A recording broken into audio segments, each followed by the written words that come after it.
अगर आप भी अच्छे से पढ़ाई करना चाहते हैं और अपने जीवन में सफल होना चाहते हैं तो इसमें बताई हुई उन बातों पे अमल करिए तो आप 100% अपने जीवन में सफल होंगे। अगर आपने अभी तक किसी भी तरीके की पढ़ाई नहीं की है और आप अपने किसी एग्ज़ाम की तैयारी कर रहे हैं और इस भरोसे बैठे हुए थे कि अभी तो बहुत टाइम था, हम कर लेंगे, पर धीरे धीरे वो टाइम निकल गया और आपका एग्ज़ाम अब आपके सामने आ चुका है, अब आपके पास समय कम है, तो कोई बात नहीं। आप जितना भी आपके पास समय बचा हुआ है, अब उस समय को आप लोग जो है अपना 100% दें, उसमें मन लगाकर पढ़ाई करें। क्योंकि अगर मन लगाकर पढ़ाई की जाए तो अगर 10 दिन भी एग्ज़ाम के लिए बचे हुए होते हैं तो वो भी बहुत होते हैं। अगर बात करूं तो आप श्री राम जी का एग्जाम्पल मैं आपको दे सकती हूं, तो श्री राम जी की तरह अपने जीवन यापन करें, इस समय को उस तरीके से बिताएं।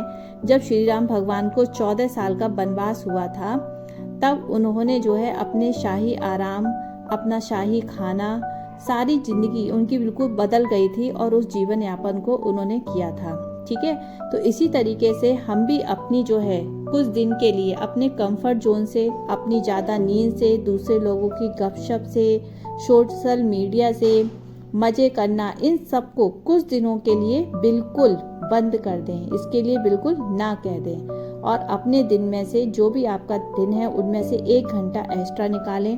कहने का मतलब अगर आप 8 घंटे सोते हैं तो 7 घंटे सोएं, 7 सोते हैं तो 6 घंटे सोएं। इस तरीके से मिलाकर आप कम से कम 16 घंटे आपके पास निकल जाते हैं, तो 16 घंटे में भी 3 घंटे आप रेस्ट के दे सकते हैं। बाकी के घंटे को मैनेज करके कम से कम 10 घंटे भी अगर आप पढ़ाई को पूरी फोकस के साथ करते हैं, पढ़ते हैं, तो आपको हमेशा जो है सफलता मिलेगी ही मिलेगी।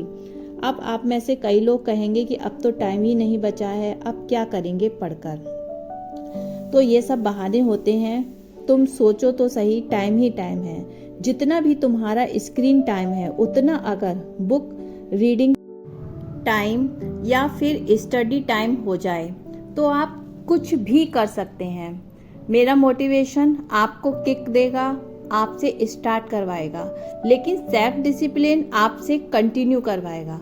आने वाले कुछ दिन आपके माइंड पर बहुत इफेक्ट पड़ेगा, क्योंकि जब भी हम कोई कार्य ऐसा करते हैं तो हमारा माइंड हमें बहुत सारी चीज़ों के इधर उधर खींचता है, तो उस पर बहुत इफेक्ट पड़ता है। तो आप उस इफेक्ट को सहन करने के लिए ज़बरदस्त डिसिप्लिन आपको चाहिए होगा।